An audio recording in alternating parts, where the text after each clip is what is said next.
And we're live. Hey, welcome back to the Wrestle Arc Podcast. That's a Off to a great Hello, everybody. Off to a great Welcome start. back. Hello, yeah. Sorry. my name is Markiplier. Yeah.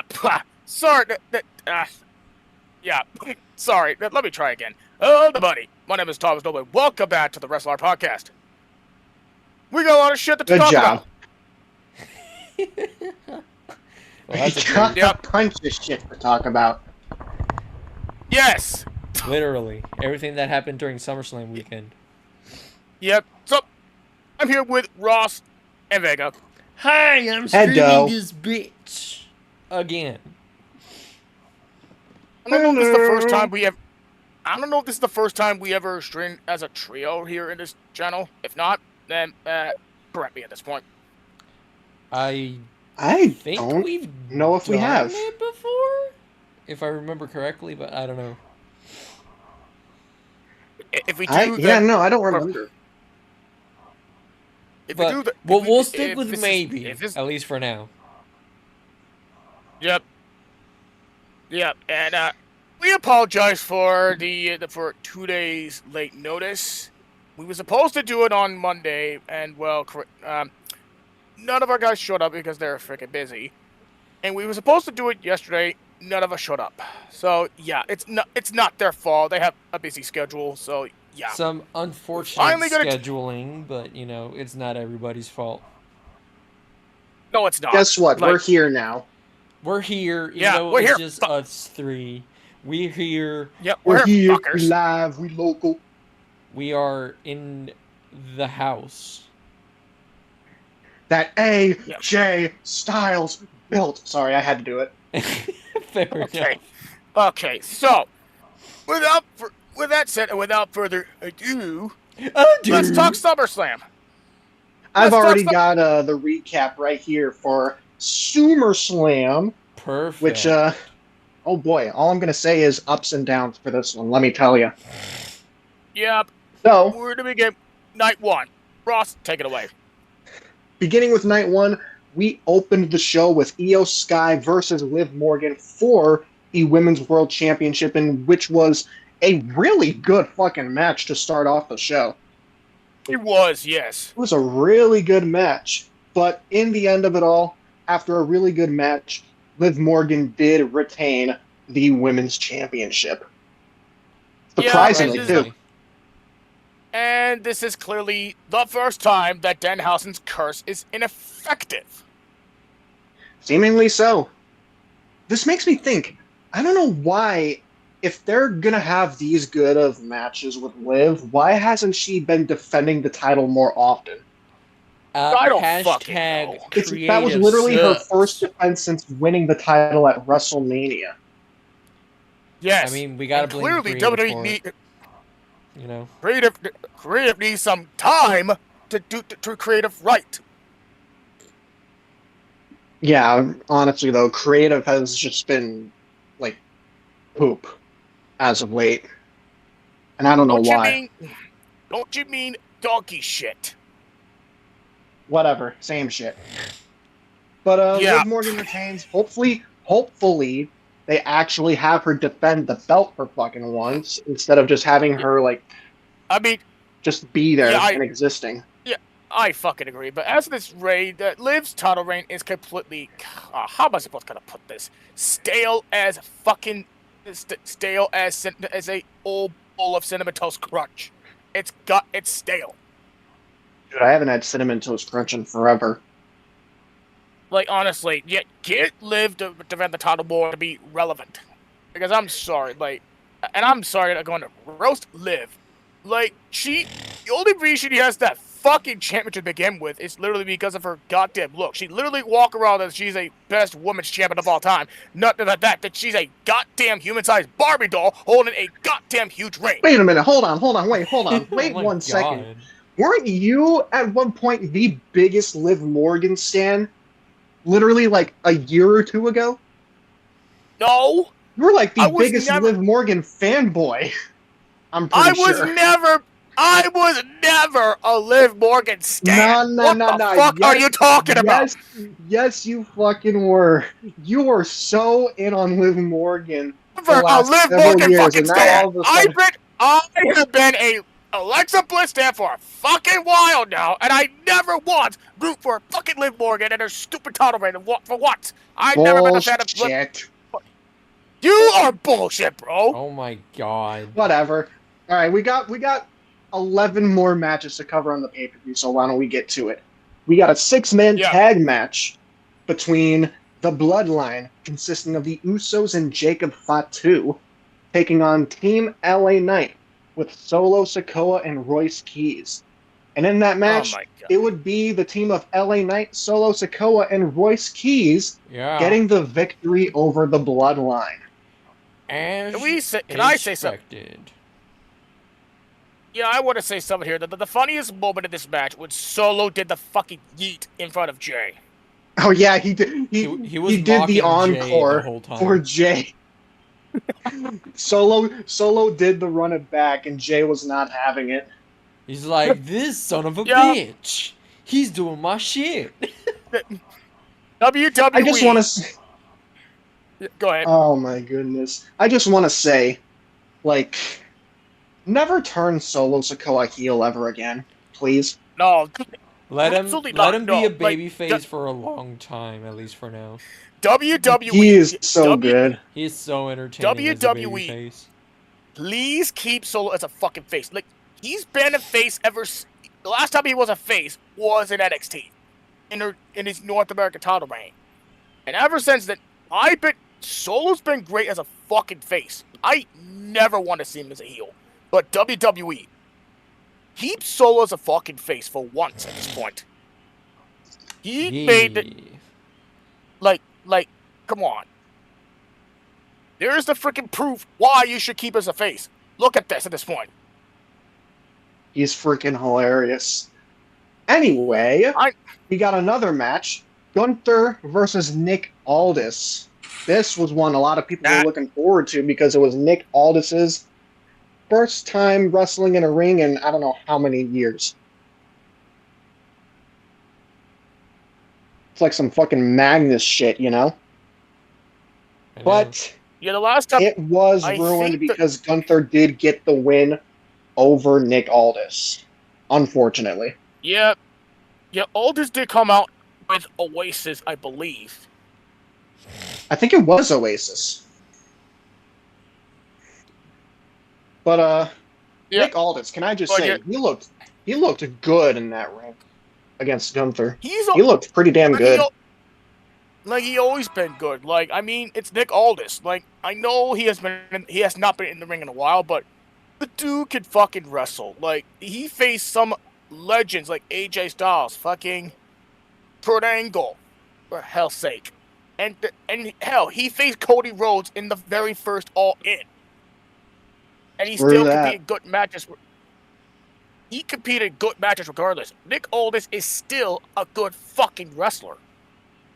Nobody can argue with me otherwise. And also, nobody can argue, like, if you wanted to ask, just go ask Aled, go ask Liam. Because they would know about that. Because Aled is a TNA stan, and he knows Nick Aldis, a.k.a. Magnus. He competes well in the ring. So, yeah, Nick Aldis did a good job in this ring, but piss off to Gunther, though. And then, for the people who wanted Nick Aldis to stay in the ring, they would be disappointed because we would later find out that Nick Aldis initially gave Triple H his resignation, but then Triple H said, to hell with that, you're reinstated as the SmackDown general manager. So, Nick Aldis is pretty much back in the position he was before. Yeah, but we'll talk about Nick Aldis later. Yeah. We got another 6-person tag match, but on the women's side of things, it's Fatal Influence taking on Nikki Bella, Brie Bella, and Paige in a match. In what was probably the biggest win for Fatal Influence as well, because they took down the Bellas and Paige. What were you going to say, Noble? I was going to... This is one of my least favorite matches of night one. I mean, Really? it was the lowest point of the show, maybe. It's literally the lowest point of the goddamn card, and it's the shortest match, which is 7.5 minutes. Because I mean, you could have made it longer, but hey, what the fuck is WWE doing at this point? But that doesn't change. It is the least favorite match. But what happened after the fucking match, though, really turned the dial. Yeah. I mean, we were all probably kind of expecting it to happen at some point. Not just Nikki Bella, but both the Bella twins turned on Paige and they attacked her after the match. Which was this is going to be. This is mostly going to be lean towards the Bellas against Paige and maybe AJ Lee. I mean, not like we haven't seen that before. True. I mean, May. I'm not opposed to it. I couldn't really care. But, yeah, it does seem like that's the direction we're going. We're getting a flashback to the 2010s now. Yeah, pretty much. Yep. But now, this is where things start to pick up in SummerSlam. Because the next match we have is for the WWE Championship. CM Punk versus Cody Rhodes. Let me just say, another pretty good match as well, should I say. Top 2 favorite matches on the card so far. Along with Liv and Sky. Yeah. But, for as long as it was going, it looked like Cody was going to get the win over Punk. But then, should I quote, out of nowhere, Randy Orton comes back and hits the RKO on Cody, runs away after delivering a wink to the camera, which I liked. Randy Orton is amazing. Yes, and I fucking called it too. I said in predictions last week. I said when a certain Viper is going to intervene in this match to intervene Cody from winning the match. True. And it did cost Cody, as CM Punk would retain the title. But now I'm wondering something too. What? We're going to get Cody versus Randy without the WWE title involved. Yeah, I think that's probably for the best at this point, because Cody versus Randy does not need the WWE Championship or any championship in this matter. What feels weird to me is that when we were heading into WrestleMania and we had Cody versus Randy, obviously Randy turned heel, but it felt like his motivation was more for getting world title number 15, and now that the title's not involved, it just feels a little weird. I guess it's more so like motivation to pretty much end Cody or something like that. Yeah, it is like that.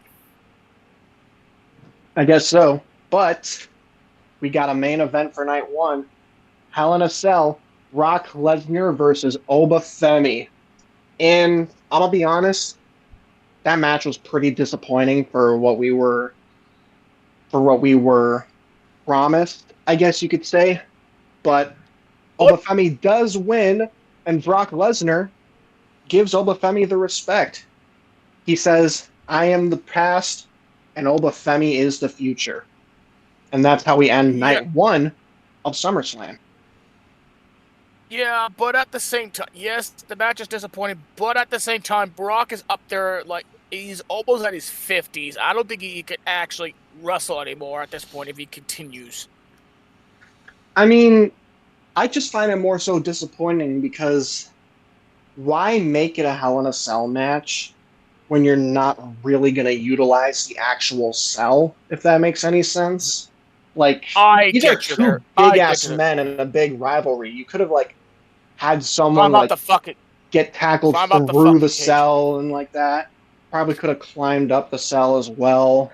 You know what I mean? Yeah, I mean, what happened to that? Like, where's the Hell in a Cell match that I fucking know? Seriously. It just doesn't feel as good as it did anymore. even after they got rid of the yearly pay-per-view for it. I know, it's fucking stupid, honestly. But part of me says now Punk and Cody should have been the main event instead of the Hell in a Cell, honestly. Yeah. I mean, I get why they did Brock versus Oba as the main event, because obviously it was the match most people were looking forward to that night. Yeah, it's completely disappointing at this point. And and night one is completely mid at this point. Yeah, night one. There was some good in night one, but overall it was just mid, I would say. Mid at best. Jesus Christ. Like, if I would rank the matches, top 3 matches in this card, this one, number 1 for me is obviously, I don't know if I agree. Number 1 is Liv and Sky. Number 2, Punk and Cody. And number 3 has to be Gunther Aldous. That's fair.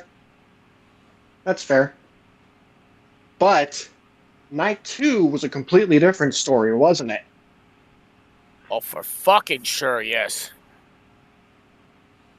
When we get to night 2, we start off with what seems to be the number 1 contendership match for the Undisputed Championship to see who would be next to face CM Punk. It was between Sami Zayn and Finn Balor, but before the match could get started, we would get interrupted by SmackDown General Manager Nick Aldis. And he would come out to say, "This is now going to be a triple threat match. Here is the 3rd participant."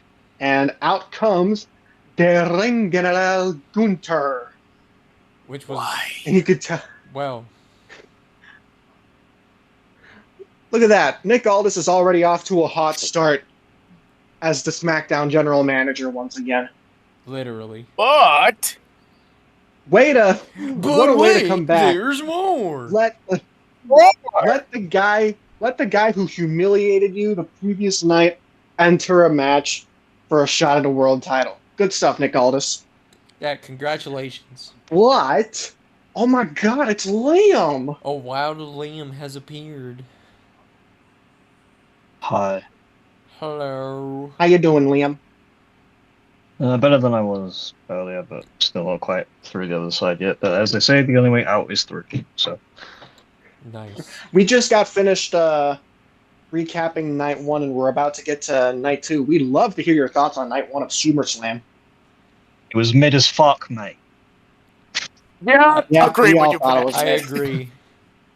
Like, it was just... As it It's just really boring. Like, there's just not a whole lot happened. Like, yeah, Living there was good. Okay. There was some good, but still. Solo Sikoa was the only highlight of the tag match. The 6-woman tag match was pretty The only thing it was a vehicle for the heel turn. Cody Rhodes, CM Punk. I know what I meant. Don't quote me on that. Was a really good match. I liked Randy returning, and again, I agree with a lot of what you were saying a bit earlier on, which was that Cody and Randy doesn't need the WWE Championship to feel important. And Hell in a Cell match. That's probably one of the matches I was, as you were saying, everyone was excited for it. I was kind of excited for it. And then they only used the structure as a weapon once when, the Irish whipped through the table spot. And then I'm like, the only other big spot they had was Brock doing the tombstone on the exposed plywood.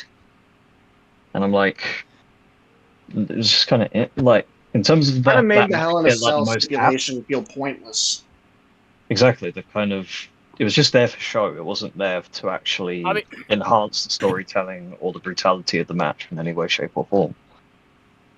Yeah, like, where's the Hell in a Cell match that I fucking know when I became a WWE fan? Like, where the fuck is... And it's not the same since they got rid of the Hell in a Cell pay-per-view. It's completely stupid. Getting rid of the Hell in a Cell pay-per-view was good and made Hell in a Cell feel, like, better, you could say, but still. No, I feel like gimmick pay-per-views have never worked. And that became more evident as time went on. And it's become the same with War Games, which we'll get to later in the year. There's no point discussing that now. Right. It's fair. The more you expose a gimmick on a pay-per-view and actually name it after a stipulation of a match, the more it kind of loses its, it factor. Right. Because there's only so many things you can do. Pay-per-views make stipulations feel forced. Yeah, but I'm saying when you compare the last Hell in a Cell match in WWE, which was Drew and CM Punk, which was absolutely stellar. That was incredible. This one was just, it did deliver on, as I said, it was just there as an aesthetic thing. It wasn't there to enhance Brock and Over's match on how far they were willing to go to prove a point, you know? It was just there to sell. Exactly. I get it. But, why don't we continue where we left off for night 2, though?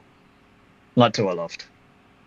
Night 2, where we left off, Gunther was added to the match. But wait, there's more. There's more. Nick Aldis said that it was actually going to be a fatal 4-way. And who was the 4th member of the match? It's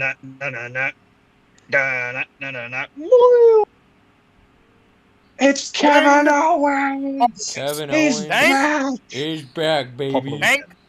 Top of the weekend, other than Nick Aldis and Gunther, which, by the way, I forgot to talk about. I thought the match was fine. And Gunther shaking hands with Nick Aldis, who has been reinstated as SmackDown General Manager. Please let Aldis wrestle again at some point, though, please, WWE. Because coming out to Morning Glory by Oasis, mwah, mwah, mwah, chef's kiss. And, you know, if he could just have any more matches, because, again, he said he got blown up 4 minutes in. I wonder what he could do if he had, like, more time to train and prepare himself and get his in-ring conditioning back up to speed. Right. But then, yeah, no. Kevin Owens being back, pop of the weekend, moment of the weekend. And this Fatal 4-Way was an 8-minute car crash, and I mean that in the best possible way. Like, from minute one, Kevin Owens said, his doctors probably said, by the way, don't do anything crazy. What does he do a minute in? Swantons himself onto all 3 guys on the outside from the top rope. Great stuff. I'm just like, Kevin Owens. Kevin. This is why I love Kevin Owens. He was just like, I don't care what anybody tells me. I'm going to do whatever I want. I'm so glad Kevin Owens is back. They really needed a guy like Kevin Owens back in the company. Same. And he goes on to win the match. I think he pinned Sami Zayn, which is only going to add to Sami Zayn crashing out further than he already is. You know, with the that makes the next that makes the next WWE title feud real interesting. CM Punk and Kevin Owens. And that little promo thing they had a couple years ago, not long after Punk returned, was really good. So I should imagine we're going to get more of the same. Mm-hmm. Yeah, I'm really looking forward to that. Then, that's pretty much it, right? Kevin Owens wins the Fatal 4-Way. The next challenger for CM Punk. I assume at the next pay-per-view. I would think, but they haven't said they're doing a pay-per-view in September yet, which is weird. Unless it's going to be a Saturday night's main event sort of thing. It's probably going to be that. Probably Or that. they could just build it to Money in the Bank, which is in October. That's 2 months away. And why not build it for 2 months? It'll make it even better. I guess. Theoretically speaking, but this is WWE. Even though Monday Night Raw was promising, which we'll get to and stuff in terms of headlines and whatever later. I was just like, they've hit the reset button for now, but that doesn't mean they're going to keep that level of interesting booking up in the long term. Right. Right. Since we're on the topic of championships, the next match we had was Trick Williams defending the United States Championship against Baron Corbin. You know, I'm kind of glad Radio isn't here for the pod because he would be kind of grilling us about this match because he was the only one last week to predict Baron Corbin to win this match. And what do you know? Baron Corbin wins the match and is the new United States champion. I thought the match was meh, but the only good part was seeing Little Yachty get put through a table. Even though the table didn't break. No, because I am the table. Because Lil Yachty weighs like a fucking toothpick. That's why. Yeah, pretty much. Even though he's heavier than me. He's like a twig. I'm gonna be for real. Is this the right result, though? I don't know. But based on the reports, they're saying they're going to move Trick up to the main event picture, depending on how long that takes. I get wanting to put Trick up to the main event scene, but I feel like you could have done better with who would take the title off of Trick Williams than Baron Corbin. Well, as long as Carmelo Hayes takes off Baron Corbin, I don't have an issue. What are they doing with Carmelo Hayes as well? They should be doing better with him. Fucking no, man. Like, seriously. I know we talk about this every other podcast, but at the same time, it's like I could say the same for Ilya Dragunov, but I could very well see Ilya Dragunov just leaving. They really gotta. I mean, Again, I Carmelo don't want to get had angry one at of Ilya the. Dragunov because I could be here all day complaining about Ilya Dragunov not being on TV. I mean, you can if you want. You know what, WWE? You suck. You don't put Ilya Dragunov is one of the best in-ring wrestlers in the world on your television program, and he's currently sitting in catering doing sweet FA. If you mean to tell me you can't put the Mad Dragon, the Mad Russian, the guy who leads the orchestra, the guy who's intense as hell on television to give you an in-ring classic week after week. Liam, really quick, just imagine this. WWE is announcing Ilya Dragunov is set to make his WWE return Yay. on NXT. Oh, I wouldn't mind actually. They need guys. They're that desperate for guys at the moment. Hey, Grayson Waller, can you come back down to NXT and cut the promo of your life and give our current roster the kick up the arse they need? Yeah, sure, I can do that. And then Ilya Dragunov will do that even more so. Yep.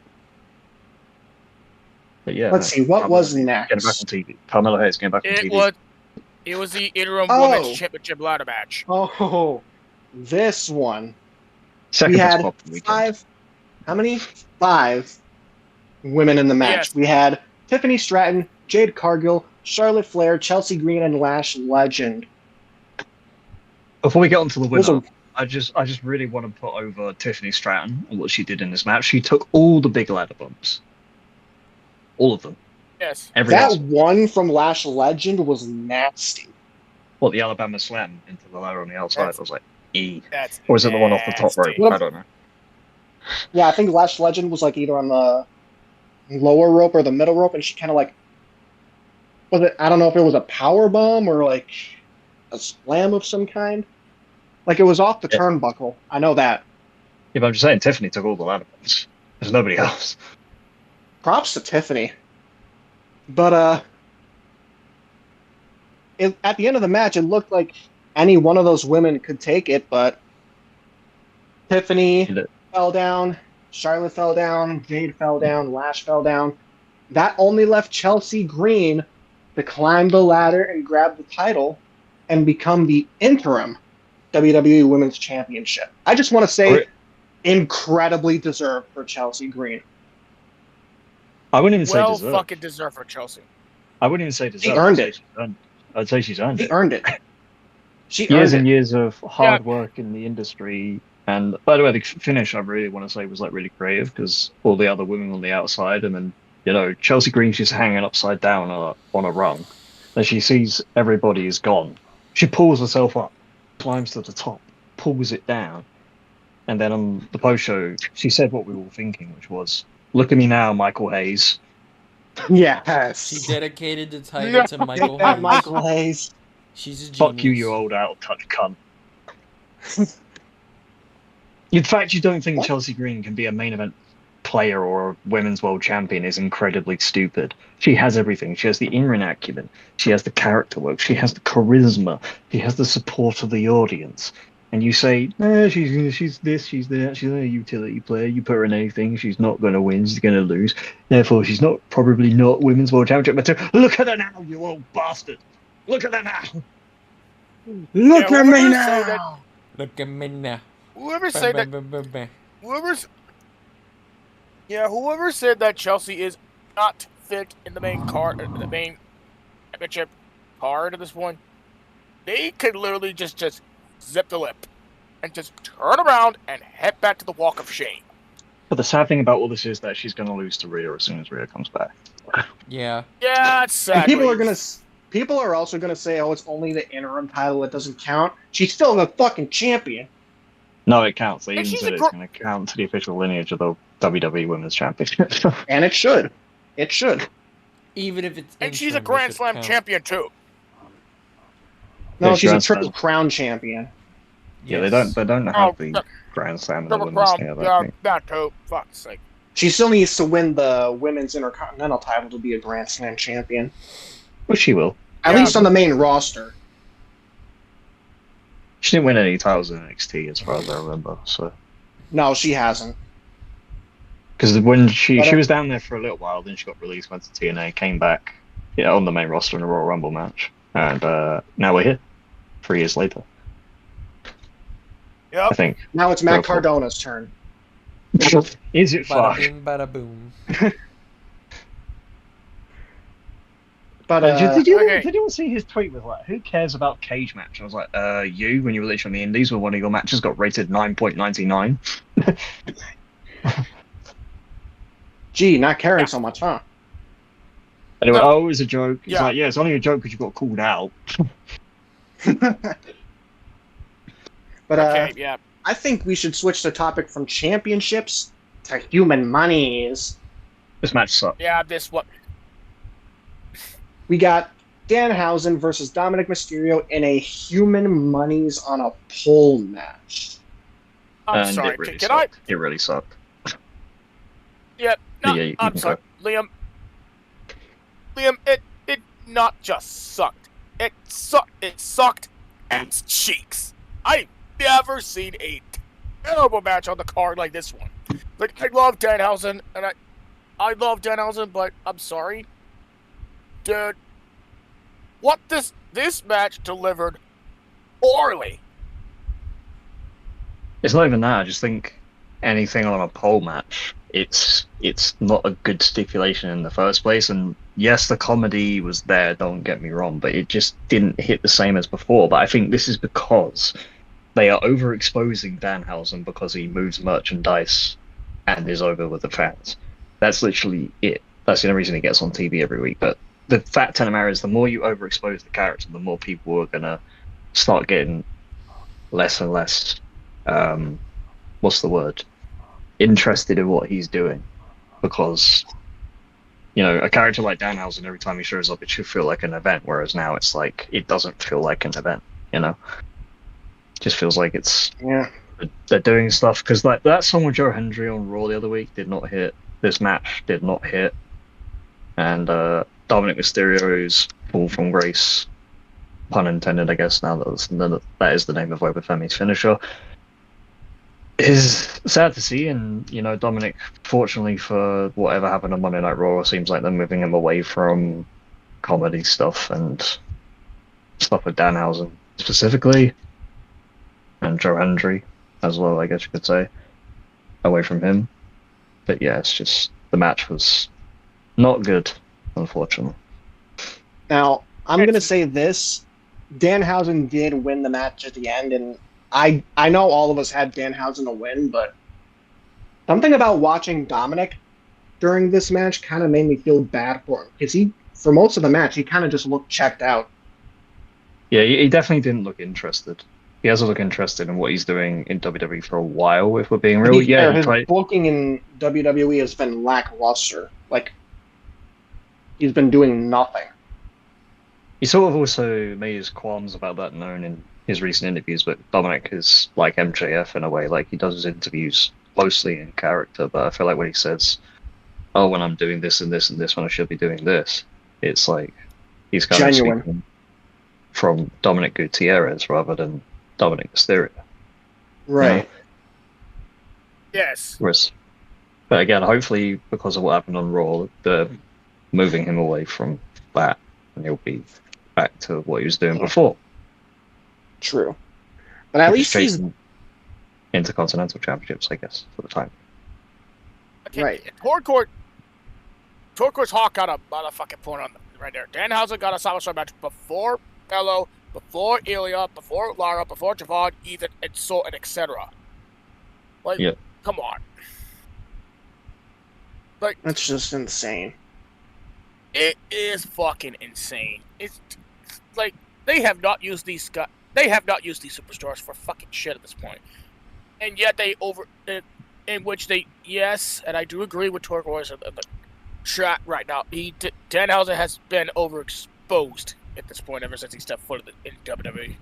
That's what I said. That's what I said earlier to basically start my point. Yes, as much as I like Danhausen, but they have overexposed the gimmick. Like they have pretty much cycling him out there at any given chance. Right. It's going to come to a point where the fans will break on him and be like, "We don't want to see much of Danhausen anymore." Too much exposure. Yes. Yeah, too much, honestly. They're focused. WWE is just focusing way too much on that comedy aspect right now because of merchandise sales and because of pretty much the reactions Danhausen has been getting. But it's just not gonna sustain in the long term if they keep doing that. Mm-hmm. Yep. But moving on to more of a good note. The co-main event of Night 2 was for the Intercontinental Championship. Penta defending against the hometown hero Chad Gable. In which I'd say it was an okay match as well. It was a good match. It was a good match. In terms of the technical work they did in the ring, it was, probably the best match on the card, I'd say. Yeah, agreed with that. In terms of in-ring work, I'm not saying what Seth and Roman did was bad, because it was good, and I mean pretty good, but theirs was more like a traditional WWE style match, where you with storytelling and all that. Yeah, your traditional WWE main event where you do your big four WWE main event where you do like a whole storyline in a match, and then you hit multiple finishers at the end, and just hope for the best. But for this match, the winner of that match would be Chad Gable. He'd finally win the Intercontinental Championship after many years of trying to get it. At fucking last. I'd say that's also earned as well. Chad Gable's one of the better in-ring performers, and I'm glad he's finally getting a singles championship. And it's about time, too. Yep. The Intercontinental Championship is, as they say, the workhorse championship in WWE, and Chad Gable, for all intents and purposes, is the very definition of an in-ring workhorse. So finally strapping him up after however many years chasing that championship, and I guess his first singles title in WWE to a certain extent, because he's been in the company for maybe 14 about 10 years so, now. Yeah, well over a decade. On the main roster for at least a decade for sure. Yeah. And it's finally off the back of the Mars versus Mars match, which was, as everybody says, is one of the most critically acclaimed matches of the year. And now finally heading into a summer where they finally strapped the rocket to him and said, okay, we're ready to put the Intercontinental Championship on you now, is amazing. But I will say that dog mascot ruined the celebration angle. Why was he there? Go away. Oh my God. Let him and his family have the moment. Stop promoting wherever you're at sports team. Nobody gives a fuck. Congratulations to Chad Gable on winning the Intercontinental Championship. Sponsored by this. Dog. I'm sorry. Yeah, presented by Bug Root Beer. And I'm sorry. Why would they promote a goddamn root beer brand to Chad Gable, who won the Intercontinental? And I'm sorry. Also, root beer fucking sucks. Also, I will say the only way that would have been redeemable was had somebody been under the mask and attacked him to set up a future feud for Chad Gable for the Intercontinental Championship. But instead, it was just, oh look, we're promoting a root beer. Hooray. Other than that, the match was really good. And the whole result of it, Chad Gable winning the Intercontinental Championship in front of his home fans in Minneapolis. Great. Very good. Speaking of promoting, what did you guys think of the Wingstop logo on the chairs? The Shield Wingstop chair. The Shield Wingstop chair. Nice. Speaking of the Shield, the main event, Roman Reigns versus Seth Rollins for the World Heavyweight Championship. Cinema. And absolute I'd say, cinema. Like Liam said, this was a really good match in terms of storytelling, intensity, however you want to call it. I was really happy with the outcome of this match because it featured a lot of references like the Dean Ambrose, Jon Moxley, Dirty Deeds, Paradigm Shift, you want to call it, the clothesline off the ropes that he does. Which he also stole off Nigel McGuinness.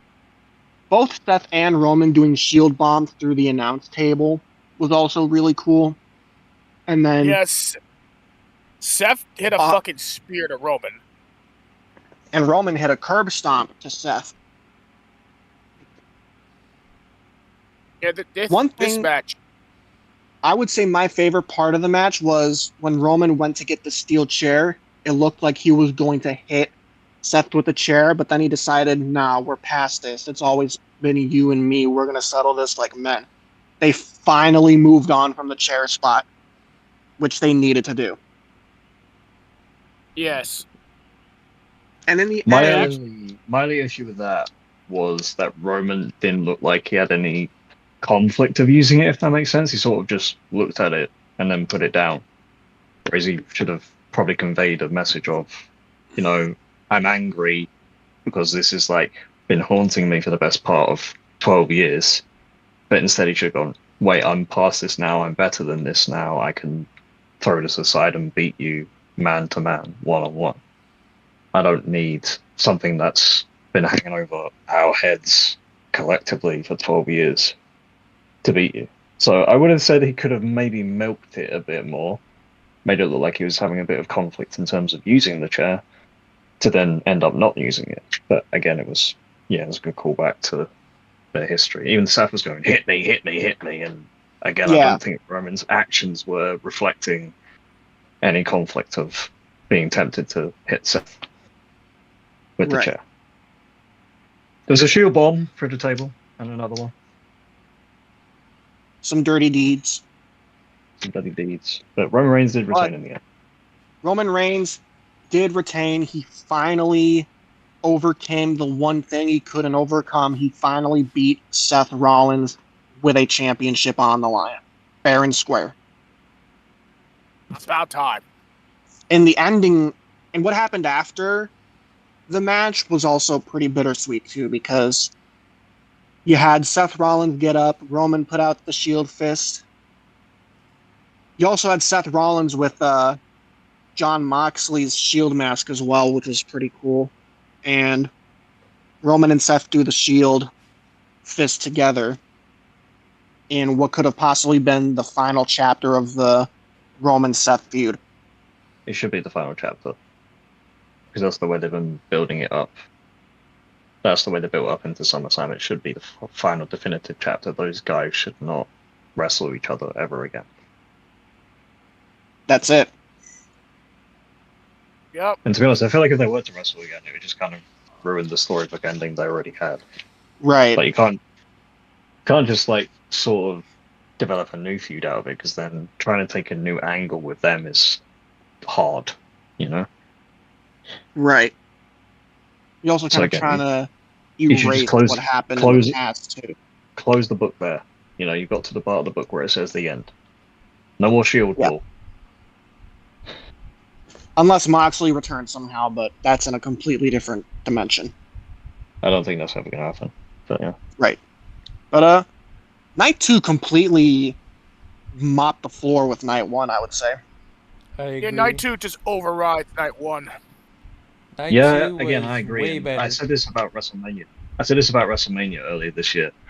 If you're going to do 2 night pay-per-views, make both nights the same level of quality. Don't have Night 1 just be a bunch of filler and don't put as much effort into it in terms of match structure and production and all sorts of things. I'm saying everything should be on a level playing field. I agree. I agree. But agreed. Now that we've recapped SummerSlam, time to go over the predictions. Ooh. Yep. Wow, no one gonna get hyped. I see how it is. Thank you, Vega. Yeah, I'm so excited to hear that I lost the Wrestle Arc Championship. Yeah. In last place, aka third place, with 6 matches predicted correct, the one and only Peyton Cash. We can finally laugh at him again. Haha, fake wrestling fan. Hashtag fake wrestling fan.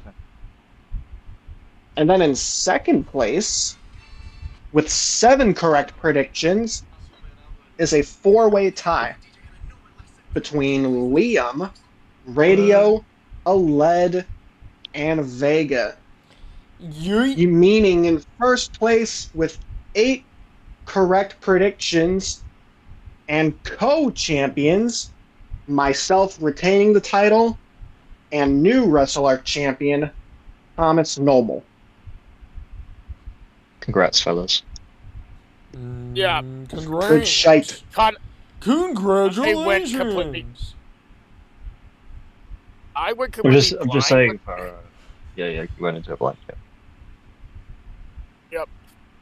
I went completely blind with my predictions, and unfortunately, thanks a lot to Liv retaining, my predictions completely fucked.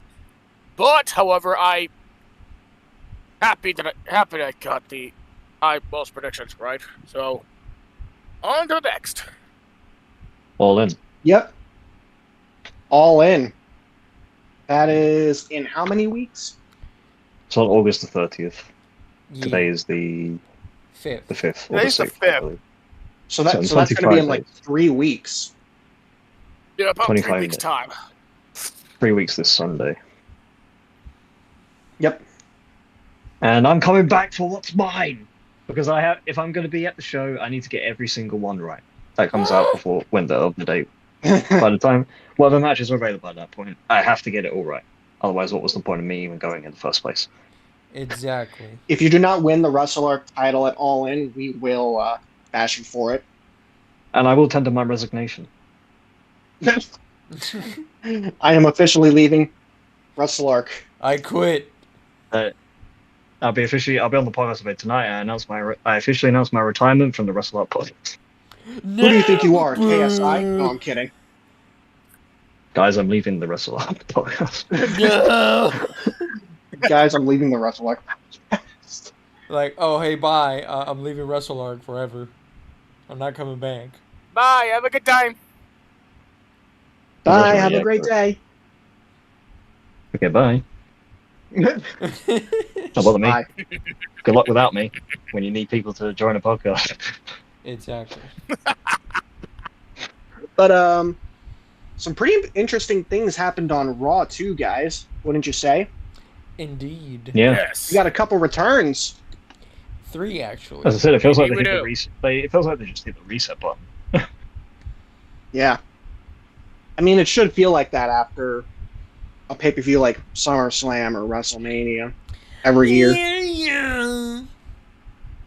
Because those are supposed to be like the 2 big pay-per-views, right? I'll start with the most. We'll start with the most uneventful return first. That being Big Cass. Well, he was already. Yeah, he attacked Javon Evans. Yeah. After he beat Ethan Page. Ethan Page. Why Javon Evans? I don't know, but I don't like it. Well, his whole explanation for it he had a backstage interview promo. And by the way, the guy did not blink once, and his delivery was a bit robotic and monotone. The content of it was good. It's just his delivery was off. Yeah, pretty much. I'll say that. But that was not the only return we had, because when Liv Morgan came out, she was interrupted by "The man has come around." Becky Lynch. About fucking time. Lynch. And it seems like babyface Becky Lynch is back. Yes. Thank God. Yup. And it's the right fucking decision too. Also, some of those bars she delivered to Liv Morgan were scathing. I was going to say, she took the Women's World Champion and made her look like a complete dork. Like a noob.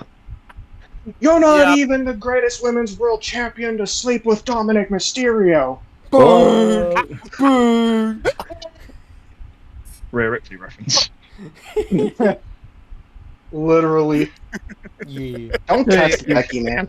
She even spun like the whole greatest Women's World Champion of all time thing, which is you're the worst Women's World Champion of all time. Because you've only And it's not just me saying it.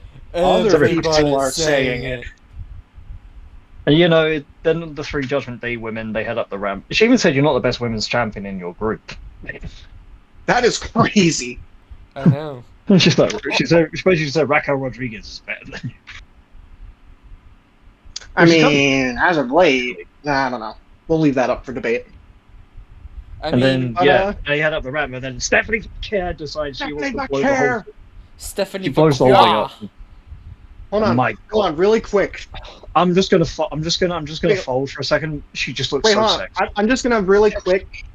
I'm just gonna do a really quick impression of all of us when Stephanie Vaquer came back. Oh my God, it's Stephanie Vaquer! Holy yeah, yeah. Go. Yeah. Stay down. Oh my! I was like, she looks so sexy. I was just like, help me. That fucking outfit that she was wearing. Didn't leave much to the imagination. Sexy. Oh yeah. But we also had a very interesting face-off between Stephanie and Becky. And I think you can see Stephanie Vaquer's lips. Everyone said she was speaking Spanish when she said she wasn't. You can literally see she's speaking English, saying, "Stay out of my way." That would be an interesting triple match if they do that. Triple threat match for the Women's World Championship, maybe. Maybe. Maybe. And there was also... Ooh. And we also had Royce Keys get absolutely destroyed by Jacob Fatu. Oh, yeah. Seems like he's getting written off for a bit. Yeah, I've never seen a man take so many hip attacks to the face. Right. Not since the days of Rikishi. Except his hip attack was he would just sit on your face. Yeah. And then rub it in a bit. But then something interesting happened at the end of the show. Roman Reigns, the World Heavyweight Champion, was confronted by the AAA General Manager, Hall of Famer Rey Mysterio. And he wanted to run something by the champ. And today it was announced that a tournament will be taking place to determine who will be Roman Reigns' #1 contender, featuring the best luchadors from Raw, SmackDown, and AAA. So all the mask guys from all those brands are just going to show up. I think it's going to be El Grande Americano winning it too. Probably. Because the match is happening on... Imagine it was Dominic Mysterio. Well, he says he's the king of the luchadors, you know? True. I guess he should technically be in it, or at least that could probably be the final, Dominic versus El Grande. Yeah, but then El Grande America is like the biggest babyface in Mexico in AAA. You know, it's exactly. Like... You can't look past it probably being him. And people have been saying, oh, well, it could be Vikingo, but Vikingo's out with a knee injury, so he can't even participate. Some people. Who knows when he's going to be back? Could be Penta. Yeah. Penta would be great. I mean, if it's Penta, I do fear for Roman Reigns' ability to keep up with him. Right. They'll work. Unless they just deliberately slow it down. Or they'll just work to Roman's pace, which is, we'll do a bit of slow plodding along for a bit, then increase the pace when we want to get to the end, I guess. But then Roman's explosive bursts aren't very explosive these days, shall we say. Right. So. No, that's interesting.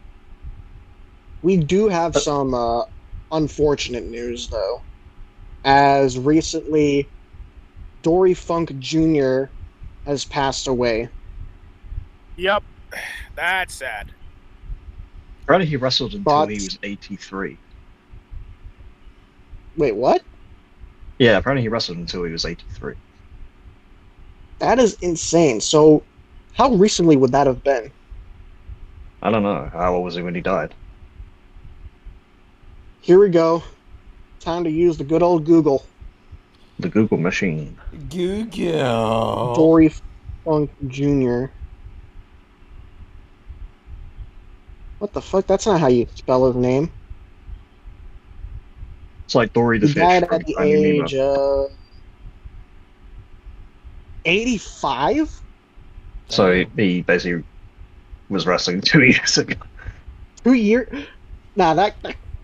Are you sure that's right? What? That's what I tweeted. I saw said paying tribute to him said. But all I heard about him was that he was quite big in like the NWA territory days, and I think he may have tagged with Terry Funk at one point. And I know guys like Cody Rhodes and CM Punk were big on him because obviously they were big fans of the territory stuff, and Cody posted some pictures on his story of him, and apparently Terry Funk did a moonsault once, and less said about CM Punk's moonsault the better, by the way. Don't ever do that again, Phil. Yeah. Phil. But yeah, it's very sad, obviously. I mean, it's never good when a legendary wrestler passes away, I suppose. It is fucking sad to lose. It's fucking sad to lose a legendary wrestler like that, honestly. Unfortunately. Sending prayers and love to his friends and family. But on to more positive news. Bianca and Montez Ford's baby has entered the planet. Yay! They had their baby! They have a son, I think. Yep, they have a son. They have a son. They broke the Did anyone wrestlers. see, wrestlers usually have daughters. Did anyone see Montez Ford's tweet about the baby? No. He said something, I can't remember what it was. He said something about this better not be like Ken's son or something like that. I don't know. Yep. And apparently the baby's name is Romeo Leonardo Allen Crawford. That's a mouthful. Yeah, what's with that? Why do you have to give your child two middle names? I've only got one. I know, right? I don't fucking know, honestly. I hope Vega's only got one. What? Spanish descent families have about 4,000 names. I'm sorry, what? I don't know if that's racist to say. I'll just shut up before I get myself cancelled. Cancelled. I got no comment for that, so. Which means he has about 4,000 middle names. Well, not really. So many middle names. I only have one. I mean, technically, I only have one middle name, but, you know. Barry. One middle name for me. Actually. Actually. As I push my glasses up. You see, sir. Does nobody have any love for shit life? What else do we have? Oh yeah, Brock Lesnar announced his retirement on the Pat McAfee show. You're welcome for that earlier, by the way. Yeah, Liam said it earlier in the chat. Yeah.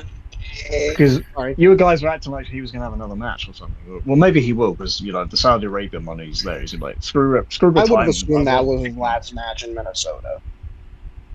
Yeah, I just like that's his last match, because he said on the Pat McAfee show, I'm done. I had the match with him at WrestleMania. I felt banged up. I'm just going to go live in the woods and hunt shit.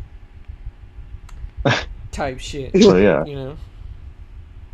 But no, yeah, Brock Lesnar, I recognize his impact to combat sports in general, WWE, UFC, and then WWE again.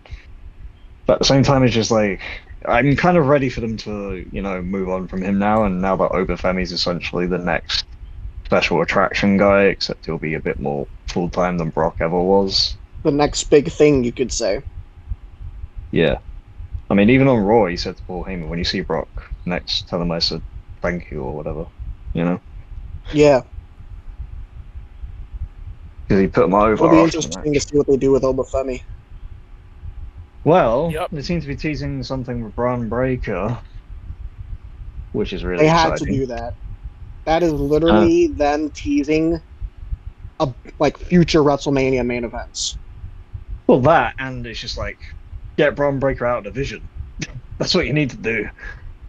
Because even Ober and Braun, I feel like they could have a WrestleMania match as soon as next year. if it's not, it won't be a main event, but then it'll be their first WrestleMania match with many, I think. Like, that could be the next. I think we just need to, like, great modern completely rivalry. get rid of the Vision. Yeah, as soon as they lose the tag belts, just separate Braun from Theory and Maxine. Let Theory and Maxine go do their own thing. Let Braun Breaker do his own thing. Bronson Reed's got to come back into the picture at some point, I suppose. Even Logan Paul, he's got to, when he comes back from injury, I feel like he could be fine just doing his own thing. Let's say just keep Austin Theory and Maxine. Then I suppose that'll be another guy keeping Austin Theory propped up. Because the idiot's still scared of the microphone. I'd love to see Bronson Reed in the title picture at some point. I'd put him in the Intercontinental one, even though, like, even after the match with Roman, it was like, he could be a main event guy sometimes, but he'll be the guy that floats between the upper mid card to the main event, rather than. Yeah. I don't know if he'll be a world champion, but we'll see. He could definitely fill in the main event spot. But in other news, we got confirmation on when the Royal Rumble is going to be in 2027. It is going to be in Glendale, Arizona, in the State Farm Stadium. Home of the Arizona Cardinals. Ew. So the NFL one. Yep. Right. Isn't that in, like, early February? I think it's supposed to be in February. Early February. It's going to be in February. Surprisingly. Also home of Nikki Bella. Oh, great, she's going to win the Royal Rumble. Yay. You can look, but you can't touch. I don't think she should win the Rumble just because she's from there. Nope. She's not even from Glendale. She's from Scottsdale. Yeah, get that fucking right. I'll be like, it's the same place, what you mean? They're the same, man. And the last time the Royal Rumble was in Arizona was 2019, and that is when Rollins and Becky Lynch won the Royal Rumbles individually. Yeah, pretty much. Yep. Yep. And it seems like, really quick, going back to Brock Lesnar, it seems like they're planning on putting him in the Hall of Fame or something? Yeah, I think you should. Yeah, I think in the 2027 Hall of Fame, if you want to do that at this point. If not, first ballot? I would think so. Yes. First ballot, for sure. It'd be that. With the accolades he has in this business, in this company, yes. Yeah, he should definitely be a first ballot Hall of Famer. I would say so. Well, he's like a 8 or 10 time world champion or something stupid. I think he's got 10.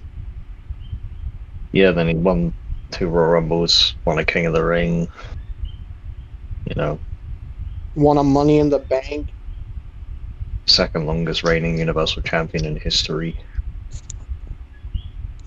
Surprisingly, has never held a mid-card title or a tag team title, I don't think. Well, yeah, he never needed to. Literally every single title he's won was a world title. Yes. But unless we have other news, I think that's it. Because I don't see anything else that we need to cover. Well, I want to say something here. What's that? Yeah, go on. You go on. Yeah, I'm happy to say we finally got new NXT Tag Team Champions. At last. Yeah. I don't know what it is with you and fucking what's their faces. The Vanity Project, yeah. Yeah, you're just a generational hater of them. I don't understand why. It's just I don't know what's so good about the Vanity Project. The only fucking good person on there was goddamn Jackson Drake. That's it. Brad Baylor is just completely garbage. Is garbage in my opinion. And the other Ricky Smokes, it's not even generational. This tag team, I'm sorry, it's my opinion. I don't care what anybody says. Those two are not made to be tag team champions. There's nothing but snooty college kids, and I'm fucking happy that they're no longer champions. Yeah, Miles Bourne and Taven Heights are the new champions. I didn't think they would win it either. Yeah, I generally thought they were going to have Tavion turn heel, and they branch off into Miles and Tavion for the North American belt, but there you go. Yeah, I know that Grayson Waller and Cruz Montana are having a number one contenders match for the NXT Championship. The winner will face Tony D'Angelo. At Heatwave. Yes. Yep. And Kendall Gray did beat Lola Vice, and that's Lois probably her final match on NXT. Yeah, I think that is judging by a video that came out. And I think she's gonna go to SmackDown. And yeah, they do need more women over there. And by the way, the Kendall Gray ear spot, the wrong ear had a blood packet put in it. I'm just saying. They fucked up on that. Yeah. That wasn't even real blood. They can try and pass off real blood, but they want it wasn't real. It's one of the, pinky food coloring looking blood packet ones. Yeah. So you can tell it's not real. Ketchup. Also, we have AEW Grand Slam Mexico tonight. Oh shit! It's quite a good card actually. Got Mystico, Jericho, and Darby Allin versus 3 members of the Don Callis family, which I think is Hechicero, Brian Cage, and probably another. I think it's Jake Doyle. You got Cope and Cage and the Young Bucks versus Death Riders. So I think that's John Moxley, Wheeler Yuta, Daniel Garcia, and probably either Claudio or Pac. I'm not sure which one of them it is. And then you also got Tommaso Ciampa versus Andrade El Idolo versus Commander, which is for the number 1 spot in the Casino Gauntlet at All In. Then you have Brodido and Hangman Adam Page challenging the demands of Ricochet, Bishop Corn, Toa Leona for the AEW Trios Championships. You got Willow Nightingale and the Brawling Birds taking on Mercedes Moné and Divine Dominion. You've got Speedball Mike Bailey challenging Kyle Fletcher for the AEW International Championship. And I think what will be the main event, it's Mark Davis versus Will Ospreay in a Mexico street fight with no outside interferences allowed.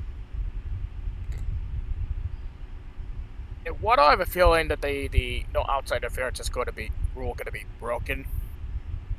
It might be, but I don't think when they say no outside interferences, they usually stick to it. So yeah, they're very adamant on certain things. So, I forgot to say Persephone versus Chris Statlander is also happening, so that's pretty good. Nice. But yeah, it looks like a really good. And obviously the build to All In, having a big show like Grand Slam Mexico and Arena Mexico is really good for AEW. So I feel like obviously because doing such good work this year, having another good run of shows, and the crowd's going to go nuts for Mystico's entrance music, by the way. They always do. Oh yeah.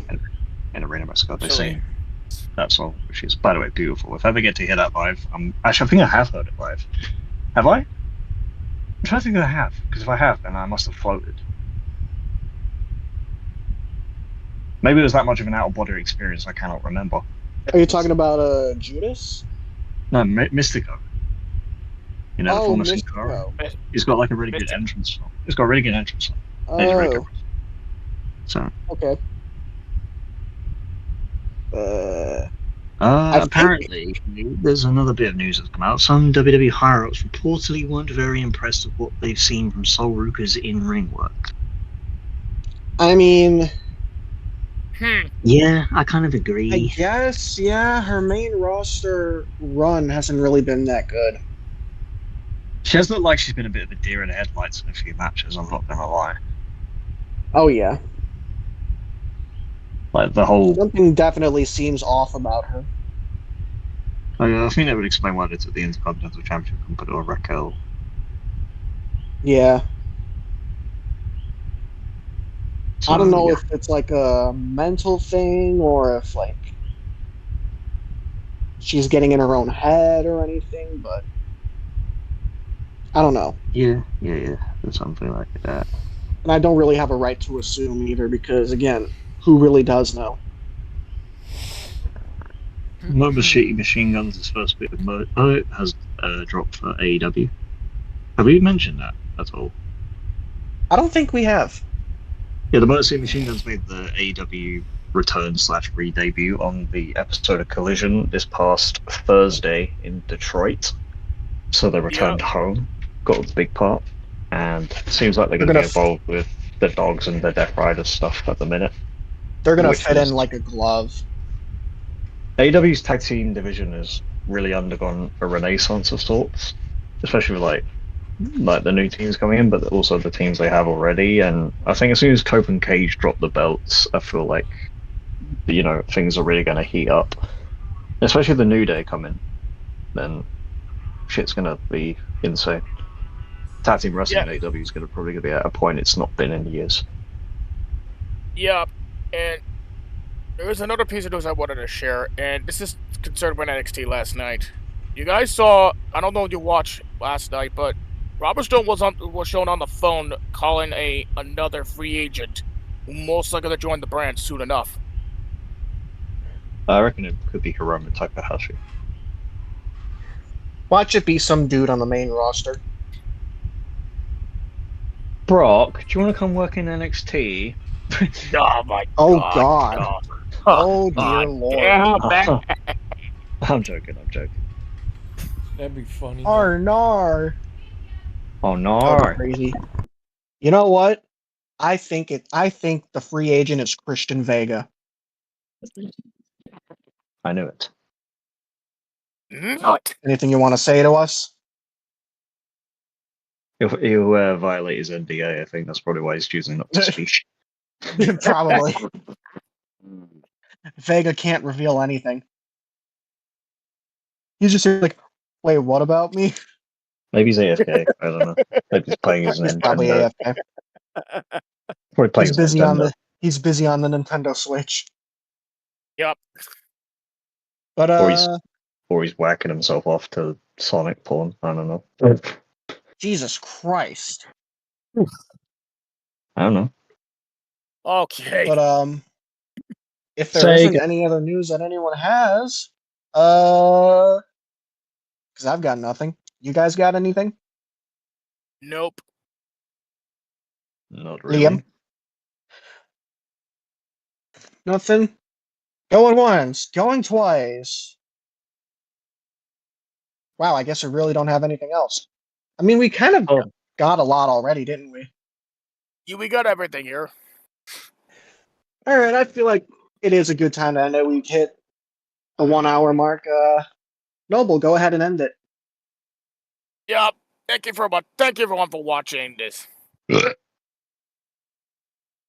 Great job. Great fucking timing. Pardon me. Great. All right. Better out than in.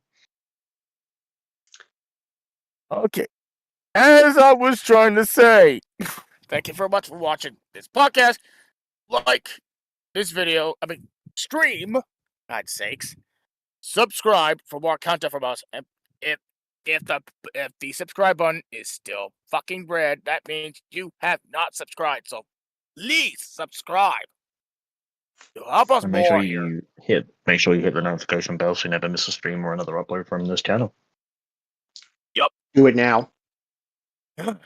So, from all of us for Wrestle Arc, we'll see you in the next podcast. Bye. Bye. Why are you still here? Jesus Christ, man! We told you to get out. You've had too many drinks. You're stumbling all over the place. You're probably going to end up throwing up on the floor any second now. Come on, get out the venue. Scram! Move those feet.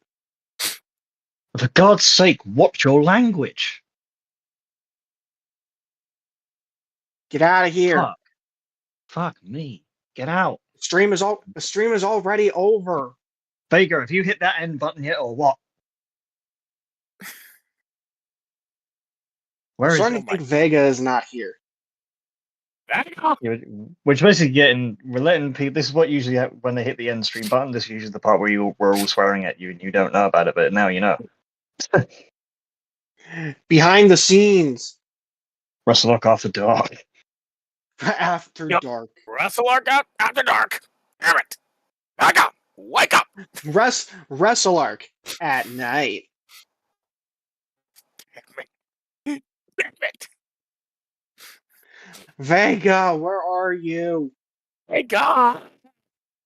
Vega Doobie Doo, where are you? We got some stream to end now. Reggie, where are my rusticles? Like, I don't know, man. You got them euthanized. Oh. This would be a perfect time for Vega to get in here with his fucking Shaggy impression. What? Like Zoink Scoobs, when they said fixing, I thought they meant fixings on a sandwich. But Like Zoink Scoob. That's a pretty awesome Vega, did you hit man. the end button? Right, now that we can actually end this stream, get the fuck out. We said it enough times. Get out of here. Bye. Get out of here!